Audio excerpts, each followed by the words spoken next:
about 4 o'clock, we can go ahead and get started. Once again, thank you all so much for being here. I recognize that especially at this conference where you have so many different things to choose from at any hour. I really appreciate that these topics such as the soft skills mentoring are things that people want to learn more about. And if you haven't met me yet, my name is Olivia Liddell. I'm from Chicago. I work at a company called Cloud Bakers. We are a Google Cloud migrating company, and we work with companies who are looking to move into platforms like Cloud Platform, G Suite. In my role as a trainer, I travel and I work with different people to help them figure out that transition. Like when you're coming from one platform and suddenly everything is new for you in G Suite, what does that look like? How can I make things a lot easier for people to get into their new workflow? Before I worked at Cloud Bakers, I was a Chicago Public Schools teacher. Any teachers here in the room? Any? Yay, some, yay. So with me, I taught a couple of things, including middle school Arabic. If anyone wants to speak some Arabic later on, assalamu alaikum. And the great thing about that, between the work that I do now as a trainer and also as a teacher, I have a lot of experience with mentoring, both as a mentor and as a mentee, and many different contexts as well. So as with formal and informal. And I like that I'm here because there's a lot that I have from my experience that I can use to help you really figure out how to become a better mentor yourself, regardless of what kind of mentoring setup that you're looking to bring into your workplace. So here's a look at our objectives for this session. I want to make sure that you know from the beginning that this is going to be a session where you will have some tangible takeaways at the end of the session. I know myself at many conferences I've been to before, I think, well, that was interesting, but now what? With this session, at the very end, you're going to know exactly what you can do next to get started. You're going to be able to identify some strengths that you can offer as a mentor. We'll also talk about how you can begin building some of these mentoring relationships at work, whether formal or informal. We'll dig into how you can improve your communication skills as a mentor, because from the show of hands, it seems like you are very experienced with mentoring in some aspect, and you know that communication is a very big part of that. And lastly, we'll discuss how you can overcome some common fears that are related to mentoring. Things that you feel that you don't have enough time. Maybe you're too much of a beginner yourself, or even that you might be a little socially awkward and not have communication skills. Trust me, I have been there. I still am there in some ways. So we're going to talk about how we can overcome that and really just have a good mentoring connection. To kick things off, I have a question for you. Does anyone know the origin of the word mentor? Yes? No one ever knows that. Yeah. If I have Anybody need somebody for their trivia team? I may need that. Yeah. So yes, thank you. The word mentor, and I didn't know this, but as I was putting together this presentation, it comes from Homer's Odyssey. And if you're not familiar with the Odyssey, what's going on in there? We've got this guy, Odysseus. He's about to go off and fight these Trojans. And he's going to be away from home for a very, very long time. And he's got this son named Telemachus. So before Odysseus leaves home, he wants to make sure that his son Telemachus is well taken care of. So he calls up his buddy and says, hey, I'm going to be off find the Trojans, but my kid is still here, and I want to make sure that he's okay. So would you mind being an advisor to him, like a teacher and someone that he can turn to when he needs help? And his friend says, sure. And the name of his friend was mentor. So that's where the word mentor comes from. And I think that even if we ourselves are not going off into war with the Trojans, there's still a lot that we can take away from that. I mean, if you are, that's cool too. But for the most part, I like this idea that mentor was someone that was called on to be that trusted advisor, especially in the case when Odysseus himself could not do that. The story gets very, very interesting beyond that point where mentor becomes someone who at one point disguises himself as Athena, I believe, because he knew that Telemachus would believe what Athena said, so he had to kind of mask himself and again provide this trusted information.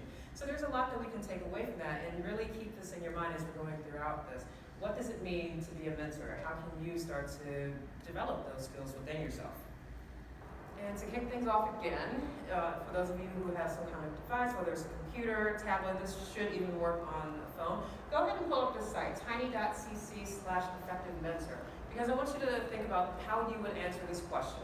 An effective mentor is someone who ... What we're going to do is start to build a word cloud with this. It can just be a short word, short phrase. An effective mentor is someone who ...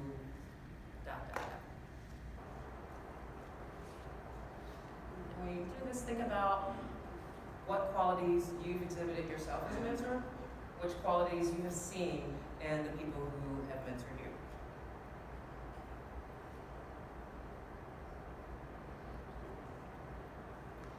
I'm just gonna get this one.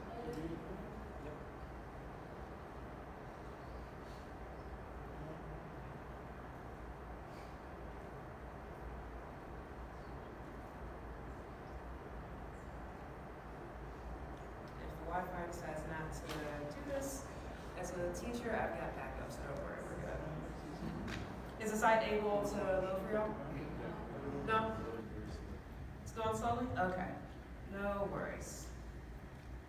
Sorry about that. We can try it later if we have time. Otherwise, here's an idea of what this word cloud may look like from the time that I gave this presentation before.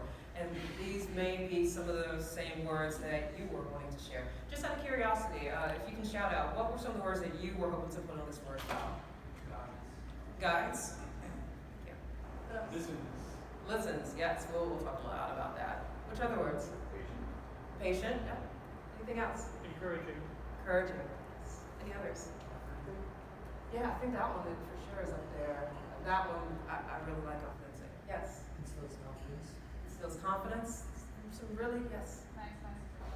Maximizes potential. Okay, thank you. These are all the things that I think really can be wrapped up in someone you consider to be an effective mentor. This is all well and good, right? But here's the downside to this. I think oftentimes when we ourselves think about what does it take for me to become a great mentor, at least for me personally, sometimes I look at this and think, oh no, this means I have to be all of these things. How many of you have ever felt that way before? Like the idea that if you wanted to be good at something, you had to be everything. Yeah, and that is absolutely normal, believe me. Because when you think about mentoring, there's a lot that comes into it, and you're thinking, someone's professional career is in your hands. You have the ability to shape who they become and help them develop. But the good thing that I want to tell you is that while you can use this word cloud here for motivation and inspiration, please do not feel that you have to be every single one of these things all the time. It's just not possible. Rather, the way that I would encourage you to use this word cloud would be to look at it and think, what are maybe 2 or 3 words here that you want to work on? And as we're going throughout this presentation, focus on those words and try to tie them back into what we're talking about. So for example, if you look at this and you think, okay, I could really work on being supportive. Okay, that's one of your go-to words. And then when we get to the part about active listening and communication, for you, you'll be sitting here thinking, how can you try to learn about being more supportive through the lens of active communication? I think that's where I really hope you get the value out of this, knowing that you do not have to be all these things, but developing in whichever way works best for you. And so with that being said, let's begin with the first strategy, which is identifying some skills and strengths that are specific. This is really important to do because you don't just want to say, I'm good at stuff. Because if you're just good at stuff, like what does that even mean? When you are trying to become a mentor, it is very important for you to begin to take a look at yourself and figure out, who are you? What do you excel at? What can you possibly offer to other people?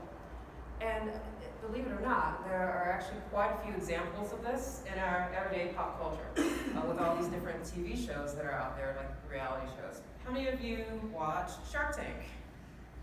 I love Shark Tank. That show, it is, if you've never seen it before, it's a show where you have people who go on there, they have some kind of business idea that they want to pitch to these businessmen, the sharks and businesswomen. So you go on there and you decide, hey, I want someone to invest in my company. Here's my idea. Who wants to invest in it? And the panel will choose which ideas they want to invest in. That's what you see in the show, and they sort of allude to this after, but really where the true mentoring in Shark Tank comes in is what happens afterwards. It's not just the part that makes good TV. It's more so everything afterwards when these sharks are working one-on-one with the people that they've invested in to help them say, all right, let's sit down and talk about how to develop your business plan. Let's talk about what kind of revenue you're trying to bring in. Let's talk about my experience as a shark and how I can help you see some blind spots around here and become better at your craft. That's really where mentoring comes in with Shark Tank. The reason I put this slide in here, though, is that if you watch the show, you'll see that each shark on the panel has a very different personality and a very different skill set. So if you are someone who's pitching a product on Shark Tank, obviously you want someone to invest in your company, right? But you also want to make sure that you are choosing to partner with the person who's going to be the best fit for you. So I'll give you an example of this. And disclaimer, it's a really easy one. Suppose you are someone who goes on Shark Tank and you have a product that has something to do with sports.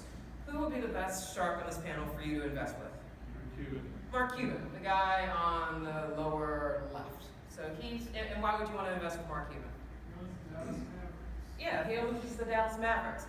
It's not to say that the other sharks couldn't give you some kind of insight into developing your business, but it's really for that person who's going to be the mentee. They want to make a smart decision about who they're paired with. If they have a sports product, they would be foolish to not at least consider Mark Cuban as someone. And I mentioned this not because I'm really into Shark Tank necessarily, but because I think that it is something where you can apply this to how you are looking at yourself as a possible mentor. This is the lens through which you can see this. The same thing with shows like The Voice, when they have different coaches. Like there's usually one who's into country music, one who's into rock music, one who's into more like R&B. So the same categories that they put people in on these shows for the comedic effect or for the ease of the viewers, that's what you want to do for yourself. Think about if you were on Shark Tank, if you were on The Voice, or any of these other reality competition shows, what are you giving off about yourself that would cause someone to want to choose you to be their mentor? And it's a tough thing to think about if you haven't considered it before. And this goes beyond just saying, well, I'm a really nice person, I'm really intelligent, I'm capable. This is digging a lot more into your skill set and being able to identify, of all the things that you are doing, if you had to pull out maybe just one or two things that really speak the most about you, what would those things be? Sometimes you hear this being referred to as your personal brand. So if you're struggling with thinking about how to identify that, one thing that I recommend is called the Reflected Best Self exercise. It's essentially a way that you identify some trusted advisors in your circle to have them write you a letter of recommendation about yourself. Step one would just be to select 3 to 5 respondents that you trust. Ideally, these would be people that you've known in different parts of your professional career so that they are not all saying the same thing about you. You want to get some ideas across the spectrum of your career. And you ask them for feedback. You ask them to fill in this blank. I am at my best when ... And from that, they will tell you exactly what it is that they think about you. The first time that I did this, fun story, I was talking with a friend of mine. This was about a year or so ago when I first started applying to speak at technology conferences. And she said, oh yeah, Olivia, you would be great as a public speaker. And I thought, what? No, not me. And she's like, yeah, you should do that. So I thought, whatever, that's fine. Then a few days later, I went to talk to another friend, and I mentioned, oh, you will never guess what so-and-so said. She said I should do public speaking. And that friend was like, yeah, you should totally do that. I'm like, okay, now 2 people have said this. I need to get better friends. But it was more of the case. I love my friends. But that was, it wasn't until I had started to see that pattern. And this is me as someone who, having been a teacher, as a teacher, getting up in front of people is what you do every day, all day. But yet, there was a part of me that had not recognized that there was something within me that was really good at doing this. It took me asking other people for their feedback because when you pick those people, they will oftentimes see things about you that you do not see yourself. And that's where, especially once you see that trend, you start to pull out those strengths. And the last part, number 3, compose your self-portrait. Don't worry, you don't have to draw or anything. It's more of just really reorienting the way that you look at yourself. Once you have these ideas, you can then start to go into the next step and think, all right, I know what some of my strengths are. Is this to say that these are the only things that you're good at? No. But if you are finding yourself getting stuck with this exercise, this, I guarantee, is a really good way of doing it. And if your friends are like me, they may get you doing things that you never thought you would be doing before, like standing up in front of a big crowd of people. On the other hand, there's also some other questions that you want to consider too. I'm all about showing balance here. Because we talked about a lot of positive things. Yay, I'm good at this, I'm good at that. The other side of mentoring is that a lot of value can come out of being honest and candid about times when you did not do something well. And if someone is your mentee, they absolutely need to hear those things too, because that's going to help them also develop within their career. So consider things like, when did you make a mistake and learn from it? because chances are, if there's something that happened with you that you did not do well, you wrote that code pretty poorly, you didn't save something, you deleted something off of the server, but you learned from it, you can help your mentee see that in advance and not make the same mistake. The balance with that though, you don't want to overprotect your mentee. Sometimes and many times, they have to make those mistakes themselves in order to learn from it. But it's great for you to be able to recognize this within yourself, because if and when a mentee comes to you and says, hey, I did this, what do I do? You can then reassure them that you have been in their shoes before too. And we'll talk about this later when we get to the active listening piece, but a really big part of this is reassuring people that, hey, they're not alone. You have been there too. Also consider what's something you may struggle with at the beginning of your career. Maybe it wasn't that you did something wrong or broke something or showed up late too many times, but something that really just didn't stick for you, and you overcame that. Because as we are now within our careers, especially for those of you who may be further advancing your careers, it's so easy to forget what it was like to be someone who is first day on their brand new job or transitioning into a part of their career that they haven't seen before. So asking yourself these questions can really help remind you of what it's like to be in their shoes. And then lastly, if you could go back to the beginning of your career, what's something you might do differently?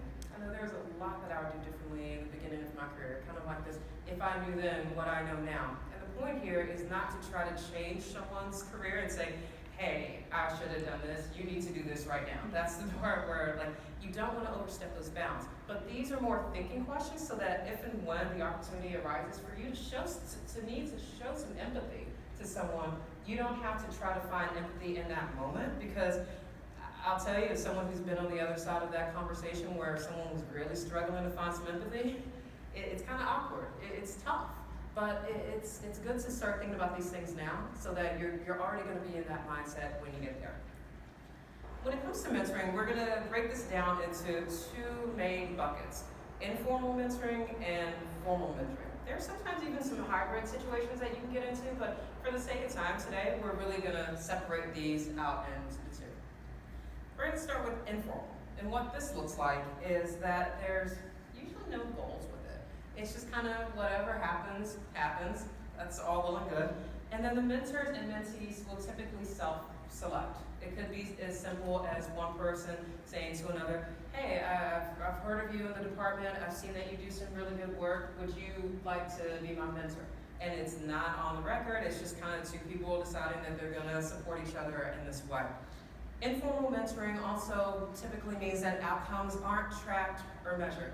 And it's not to say that there's not value that comes out of that. It's just not like with formal mentoring when there's a lot of paperwork and procedures, like HR is involved, documenting everything. So with formal, on the other hand, you will have some established goals. This can be often tied to some kind of performance plan with an annual review. And with this, mentors and mentees are typically paired on some kind of compatibility. Like maybe if they are working in the same department and there's someone, usually from HR, but depending on the company, it can be from another department as well. Someone serves as the internal matchmaker to pair people together. And then with outcomes, those will be tracked and measured. We'll talk about that later on too, but just as you're starting to think about this, if you're trying to decide, ooh, mentoring sounds awesome, what kind of mentoring program would be good for me to set up within my organization?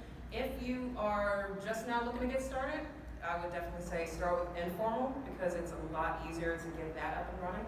As you start to feel more comfortable with that, then you can gradually ease your way into formal, and you'll see why. With informal mentoring, my main recommendation for this is that you should proactively seek out these opportunities to connect. Because with everything I mentioned on the slide before, there's no goals, nothing's tracked. Woo, it's a party. No, I mean, it's really not. But it's not tracked. So therefore, if you're in an informal mentoring program, things are not going to happen unless you or your mentee work to make them happen. How many of you have been in a mentoring relationship before that started out okay and then nothing just came of it? You're like, this is supposed to be my mentor, and then I've been in that before, where we started out okay and then it just fell apart. So with this, make sure that you are connecting and looking for those ways. Here's what that looks like. With informal mentoring, as the mentor, You want to offer support when you can, but don't force it. I'll tell you a story about what I mean by this. At my company, Cloud Makers, we had 3 interns who were with us for the summer, and they started in June. We actually started on the same day together, me and the 3 interns. So we were sitting in a lot of the HR sessions together. It was really great because working closely with them helped me to see a lot of the things that I ended up putting in this presentation, like seeing what it's like to, for me, it was starting at a new job. For several of them, it was their first job ever. Now, knowing that they were the interns at the company, I wanted to make sure that they had someone to go to for support. Because I know what that's like to be at a new company you just don't know you can connect with. So I said to them from the beginning, hey, I'm Olivia. I sit over there. If you ever, here's what I do within the company. I'm one of our trainers. And if you ever have questions about anything as you're getting to know G Suite, just come find me and I'll gladly help you out, you know? Did I stalk them and say, hey, do you have a Gmail question? Hey, do you have a Drive question? No, because for one thing, that's creepy. Second of all, it means that you need to give people that space that they need. And so I did it the first way, the appropriate way.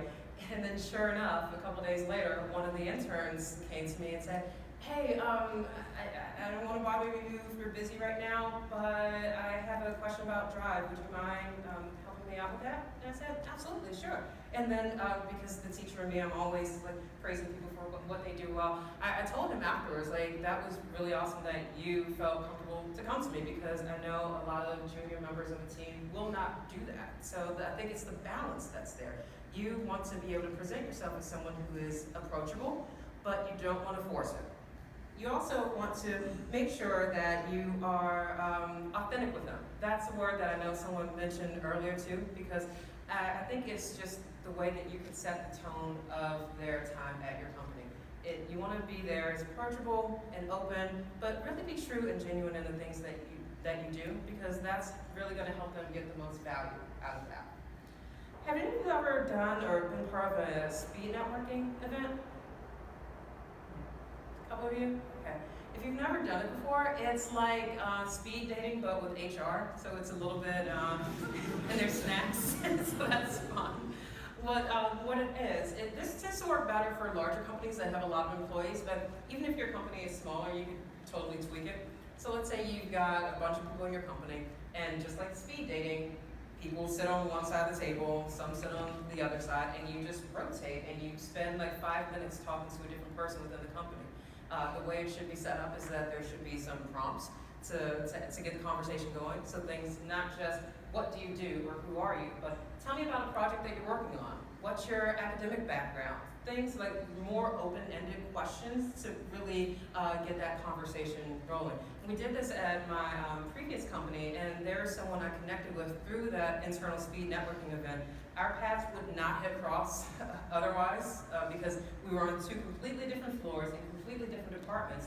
She was at a much senior level than I was, but from a 5-minute speed networking conversation, and then me following through with her afterwards and keeping that relationship going, she was one of the main people who was able to advocate for me when it came time for me to look for a promotion.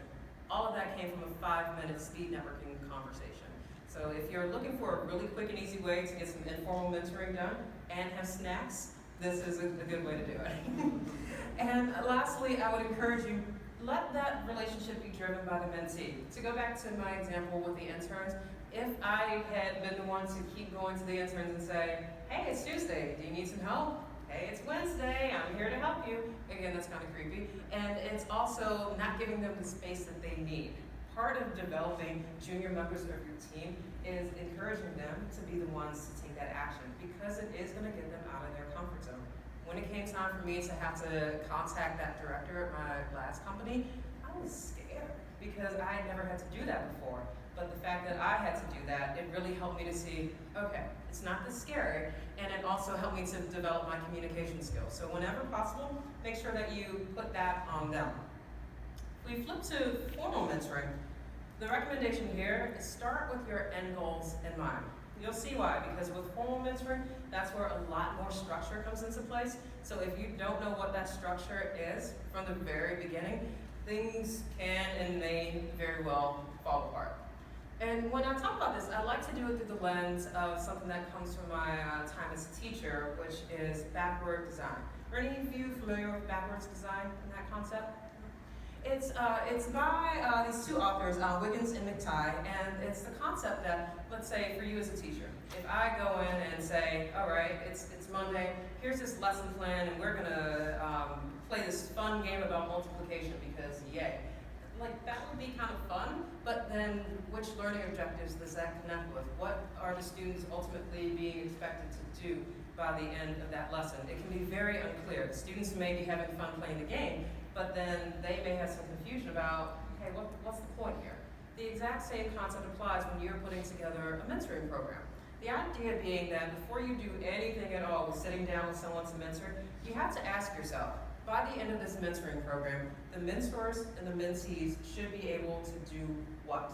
They should be able to take away what? They should be able to exhibit what kind of growth and progress. You're asking yourself these questions because it's going to be a very different answer for everyone here, across companies, across departments.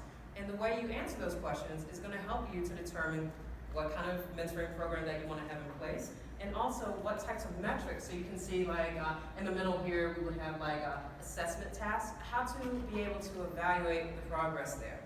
I'll tell you this, I know a lot of this will seem like a lot of hard work up front, and even when I was planning lessons, honestly, even when I, as a trainer, whenever I plan my training agendas, I still have to remind myself, okay, Olivia, it's exciting, but don't forget to start with the end goal in mind.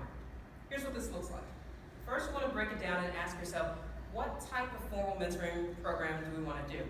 There's a lot of different ways you can approach it, but some of the three main buckets might be technical mentoring, in which someone's being mentored specifically to improve their technical skills. So maybe they're struggling in one technical area, and through the process of this mentoring program, they will have been able to acquire more technical ability. There might also be career mentoring, which is more of, if you've been in a general mentoring program, chances are it was some kind of career mentoring program. And this is a lot more open-ended. There's a lot of different ways that you can look at it. And just thinking about where you are in your career now as a mentee and where you might want to be 2 years from now, 5 years from now, and working together with some kind of coach to be able to help you make progress towards those goals. If you're more advanced, there's also leadership mentoring, which can be really cool, because that can be for someone who's looking to specifically advance within a leadership role, working with a higher member of the team and advancing there. So you can see there's a lot of commonalities across these, but it's really thinking about which bucket does this mentoring program fall in. You also want to determine exactly how the effectiveness of that will be measured. Because if you just start a mentoring program without thinking about how you're going to assess things, you won't know at the end of that program how effective it was or not. And then if the mentoring program went really well, or if it didn't go too well, you won't know which metrics can help you be able to evaluate what to keep as you're duplicating it, or what might need to be changed. So if you're thinking about like technical mentoring, that's where some of these competency assessments might come into play. For example, you might have one technical assessment that the mentee does at the beginning of the program. They get mentored, yay, and then they take the assessment again at the end of the program, and that's one way that you can see how far that they've come as a result of this technical mentoring. There might also be some retention rates. This connects a lot to human resources. So if a company is concerned about the retention of their employees and seeing, wow, we've got a lot of employees who keep leaving this company. What can we do to possibly get them to stay? That's another way to measure X percentage of employees stayed as a result of this mentoring intervention program. And then also improve job performance rates. Sometimes you might need to mentor someone, not necessarily because of a technical deficiency, but something else that's going on that they need to improve their performance on. And if you are at a company that already has some kind of performance review, performance assessment plan in place, this is where having this as a measurement can really help, because if you're taking the time to mentor someone, you really want to make sure at the end of this that you have something to show for it, and that it's not just, yay, we feel great about mentoring, woo, but you've got solid numbers and data, because I guarantee if you've got that, it's really going to make everyone's experience a lot better. And then the mentee will feel great about themselves too, knowing, oh, I improved by like 23% in this area. Also make sure to set some regular check-in intervals. This is important for a formal mentoring program because the scope and intervals may vary depending on your program. So thinking about the interns at my company, for example, they started in June, and then some of them are starting to leave, like now that college is starting back up pretty soon. So let's say that's like 3 months. If it's a short program like 3 months, you wouldn't want to do something, let's say, let's check in every other week, because before you know it, the summer is over and you've only had a handful of meetings. So for a shorter duration, I'd encourage you set more regular check-in intervals. On the other hand, if you're doing a mentoring program that has a much longer timeline, like a 12, 18-month thing, that's when you can try to ease it back a little bit and say maybe once every other week. It all depends, but regardless of your interval, what you don't want to do is try to determine that after this has been put in place. Lastly, I'm going to reiterate again, let that relationship be driven by the mentee. One of the things that really just gave me so much anxiety when I was in a previous mentoring relationship as a mentee, I had to send somebody a calendar invitation. And maybe you ever freaked out about having to do that, or is it just me? Yay, okay, not just me, I feel better. Thanks. Because at that point in my career, I had only ever been someone who had received invitations. Like, send me calendar invites all day, I'll accept that. And then suddenly I was working with someone who was my mentor, and she said, oh yeah, we can totally meet about that. Just look at my calendar and send me an invite. And I'm like, oh, but you need to send that to me. She's like, no, you send to me. And I was terrified. I thought, what if I end up spamming the whole company? I didn't. Like, everybody come to my meeting. But it worked out okay, and that was fine. The meeting went great. But it's something like that where not to say, hey, this bullet point means give your mentee some anxiety. No, it means do the things that help them learn how to do that, because that's really the only way that they can grow. So here's what we've gotten so far. I like to keep us on a roadmap so that you see where we've come from and what's happening next. So far, we've talked about you need to identify your skills and strengths, thinking about if you were on a reality show, what strength would you be putting out there for your potential mentees? We also talked about the importance of deciding on that formal or informal mentoring approach. Okay, we've got that. So now what happens? Now we start getting to give all our advice to our mentees, right? And just talking to them and coaching them and advising them. Not quite yet. First, you have to listen before you speak. For those of you who came to this session because of the part about active listening and communication, we're here. And I put this here because when we think about mentoring, I know when I first got started as a mentor, I was so excited to tell everybody all the advice that I ever thought they needed. Like, I'm at a point in my career where I already know stuff, I feel confident, and I can transmit that knowledge. Let me talk forever. But I had to check myself and realize, okay, no. It's actually so important for me to, as a mentor, to listen to my mentee before I try to give them any advice at all. And here's why. We can break down the communication phases into these 4 areas, and we'll talk about each of these more in depth. First is going to be active listening and what that looks like, then paraphrasing, clarifying, and finally giving feedback. I've highlighted the giving feedback at the bottom because that's the stage of communication that we tend to think about most often when it comes to mentoring. But I want to make sure you understand that everything that's on here, like the active listening, the paraphrasing, the clarifying, all of those lead in to giving feedback. So here's how I'd like you to look at this over the next few slides. When we talk about active listening, I want you to think about how does active listening play into giving feedback? How does paraphrasing connect to giving feedback? And then what role does clarifying play in giving feedback? So active listening looks something like this, right? Like you are staring somebody down, you are letting them know, I am here, I am listening to you. Like don't scare people. Rather, with active listening, if I were to try to give you just a few pieces of advice about this, the first would be to really be mindful of your body language. Similar to what Clark talked about this morning with the power pose. The power pose in that context was more so a way for you to change how you're feeling about yourself in that moment. But I want you to also think about the idea that the way that you transmit your body language can also come across to your audience for better or worse. So I'm gonna give you an example. How about if I stood up here and just gave my presentation like this? What would you think? Defensive. You would think what? Defensive. Yeah, like I'm defensive. Yeah. Would you feel that you really want to hear anything from me, or like would you be? I don't know. And I feel uncomfortable standing up here like that because I know exactly what you're saying. That it comes across that way, and that's not how I want to be received. Another thing too. This is kind of exaggerating, but to make a point. What if I gave the whole presentation, turned around like this, like facing the wall? Well, how would you think? What would you think of me? A little shy. Like, I want to see you all. Yeah.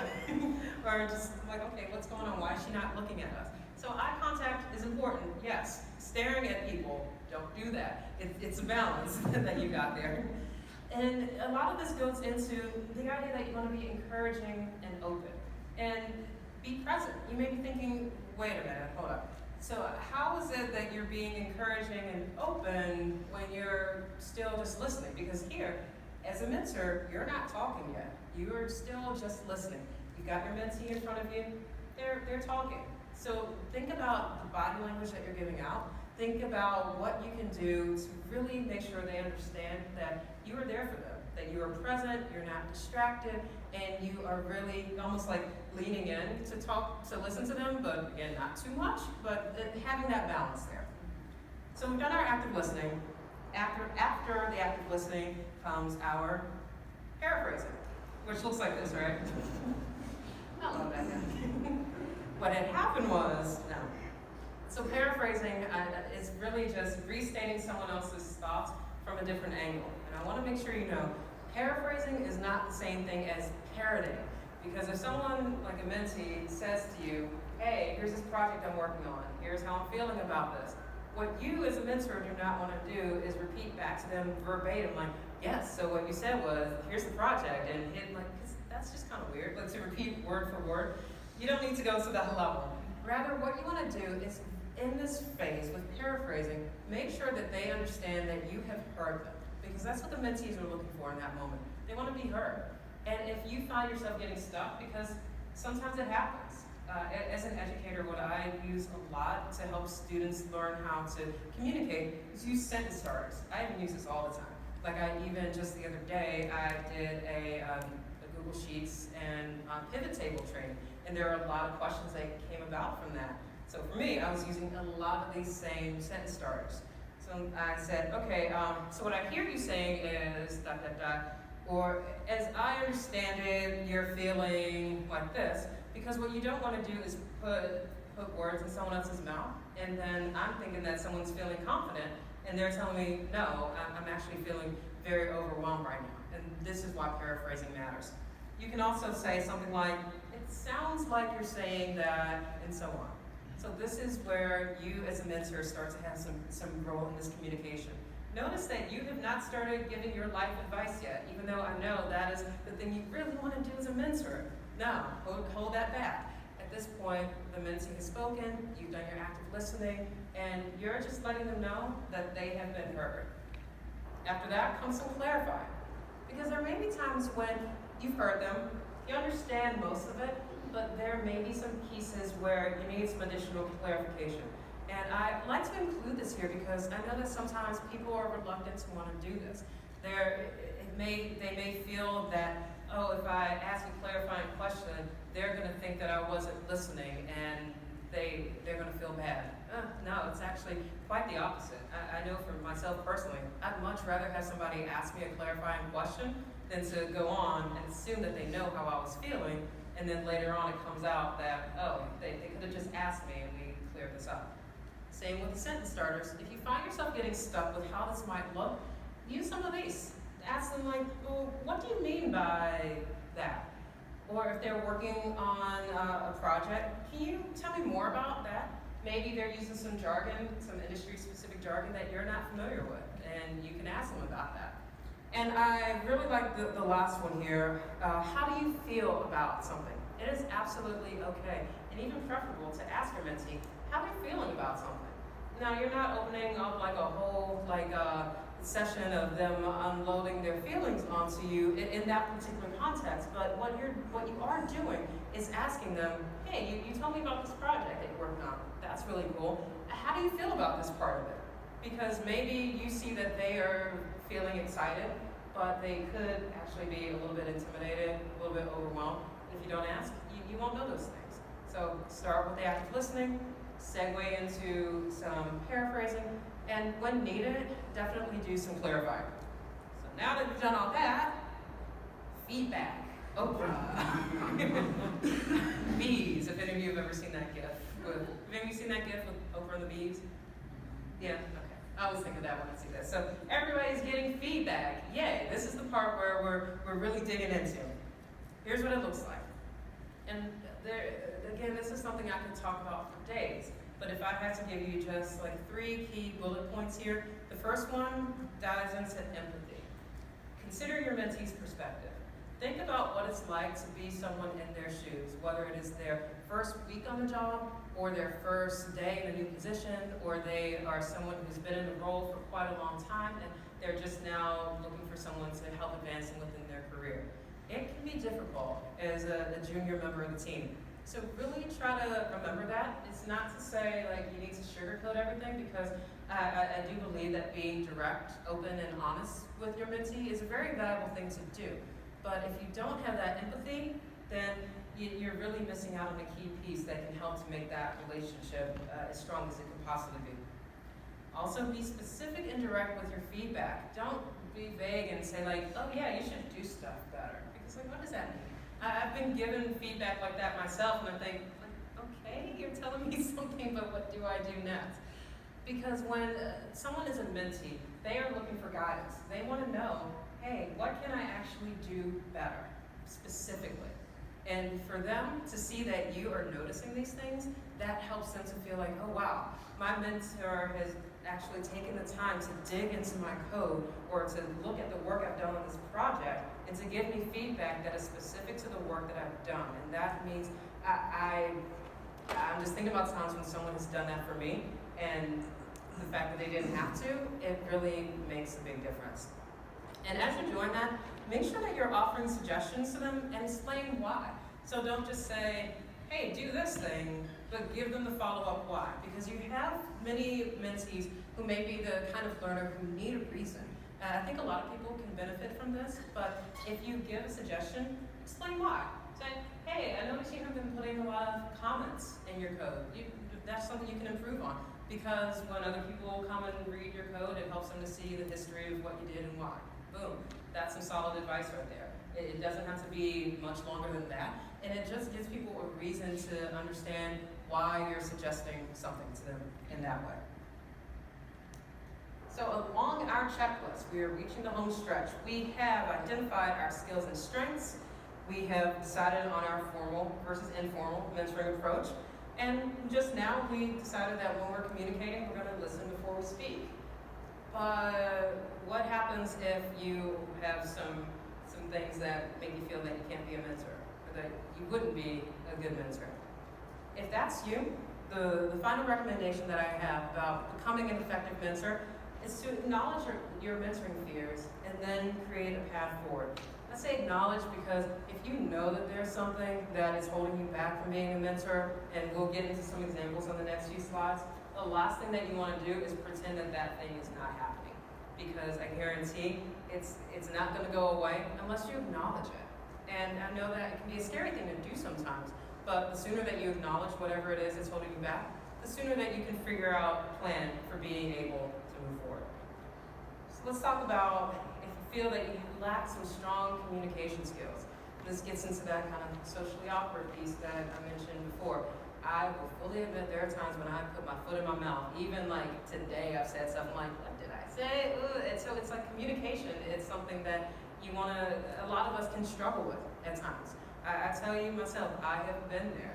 At the same time though, I would not have been able to overcome that had I not acknowledged that and figured out, okay, what's holding me back with this and what can I do to move forward?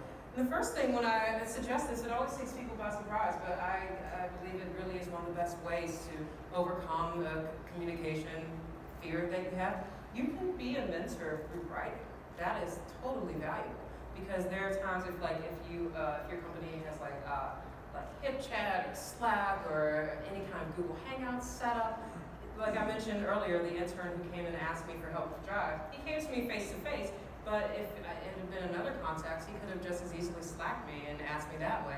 And the good thing about this is that if you're someone who feels that you struggle with oral communication, you can totally do it through the way of sending someone a written message. And the benefit there is that the mentee still gets the information that they need that helps them.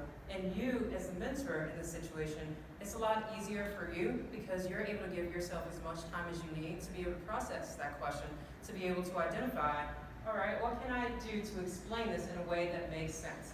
So definitely lean on that if this is something that can help you.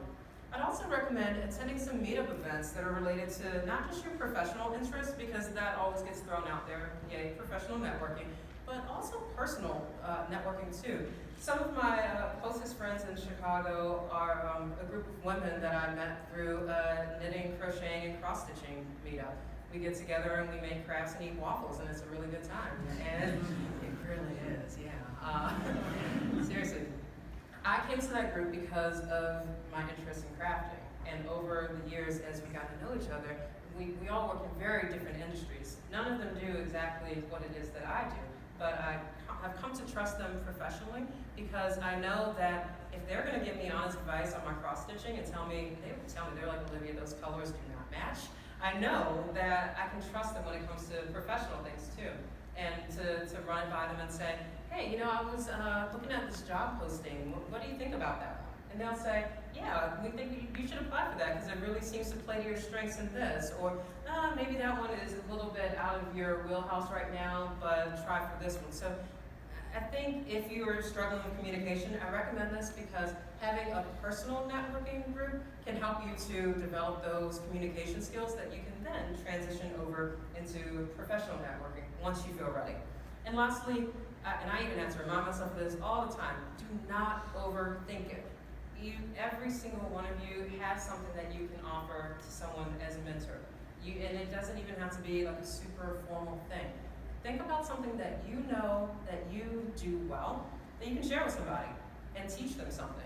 A tip or a trick or a shortcut that you know that you excel at, by giving that to somebody, boom, you've just shared that. So this idea of mentoring can be as simple as that, and you can then build it up into something much bigger. But please do not overthink it because that can shut you down and keep someone else from being able to learn from it. How about time? How many of y'all are like really busy all the time? I know I am. I don't have time for that. And that can be another common struggle with mentoring. Sometimes it really is just something where you're just like, I want to mentor somebody, I don't have time, what do I do? If that's you, do more of the informal mentoring opportunities because that's the one that is off the books, you're not locked into an actual mentoring plan. You can kind of pop in, pop out as needed. If there is a formal mentoring program that your company offers, what I would recommend that you do is ask as many questions as you need in order to get full clarification about the time commitment that's required of you as a mentor. This clarifying part of active listening is coming back again. And that is absolutely okay. Because what you don't want to do is try to commit to something that you then have to back out of because you thought, oh yeah, I can mentor people, that's cool, give me 5 mentees, I've got this. And only to find out that not only do you have to meet with them once a week, but then you have to write evaluations every other week, and then you need to give feedback on their projects, and depending on your company, it may be a lot more than that. So it is absolutely okay to ask, what would be required of me, and then make your decision off that once you know more. And just be honest and realistic. I'm going back to this word authentic again, and that this totally plays into that. There have been times when someone has asked me, hey, can you be part of this mentoring program? And on the one hand, I'm thinking, oh yeah, I can. It was a program in Chicago that works with children in local high schools. A wonderful initiative, and I absolutely wanted to be a part of that. However, it fell at the same time with me starting a new job. And I thought, on the one hand, I want to help the kids. On the other hand, I don't want to be that person who is trying to put too much on my plate at once, because what's not fair to those children or to anyone that you would mentor is to sign up for something and then not be authentic and real with them. So I thought to myself, all right, I can save this for another time, and that is absolutely okay to give yourself permission to do that. And the last thing I want to go into before we wrap up is the idea that you may be afraid of doing this because you're too much of a beginner yourself. And I absolutely have been there before too. Same thing applies, that I would say focus more on these informal mentoring opportunities. Even if it's as simple as finding someone that you work with and saying, hey, what are you working on?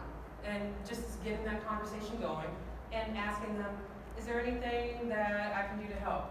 You will be amazed what can come out of that. And again, be authentic.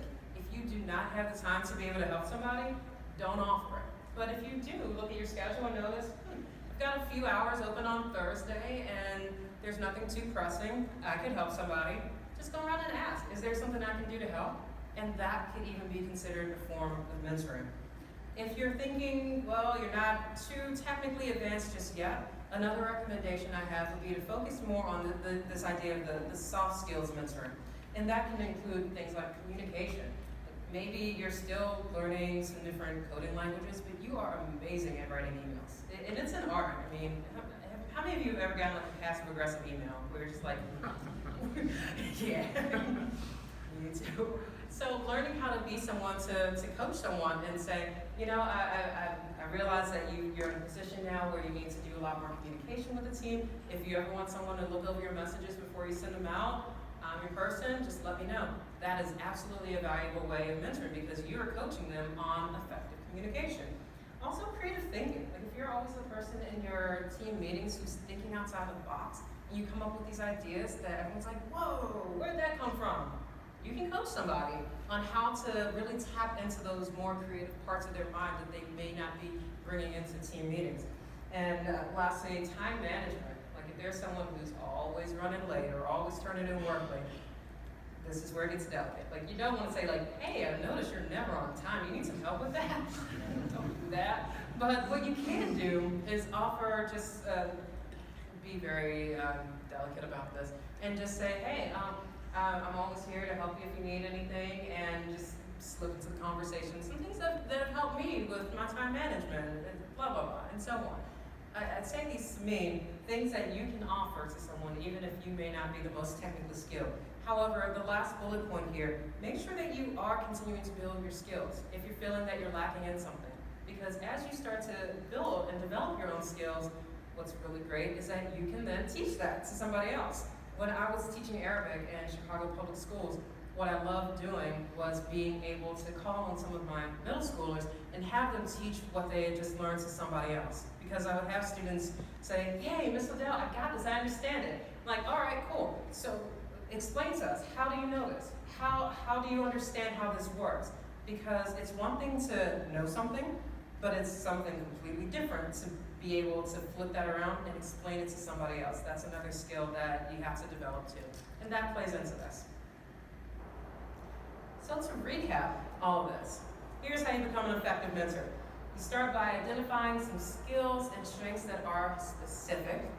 You also think about if you want formal or informal mentoring, or a combination. If you're going for informal, that's when you're going to proactively seek out those opportunities to connect with people. For more formal, think about that backwards design approach that I talked about, and start with your end goal in mind. When we get into the communication piece, remember that you need to listen before you speak. The speaking and the feedback will come, but you've got to give people a chance to be heard. And lastly, if you have any fears or hesitations or reservations about this whole mentoring thing, acknowledge them first. Own them. It is absolutely okay to feel some hesitation about this, but then create a path. So as we're wrapping up, I want us to go back to where we started with Telemachus and mentor. Because while I did pack a lot of content into this presentation, I don't want you to walk away feeling that, okay, you're good to go. This is all you ever have to do to be an effective mentor. Now, becoming an effective mentor isn't a sprint. It's not something that's going to happen overnight. It's an odyssey, actually. It's a lifelong journey.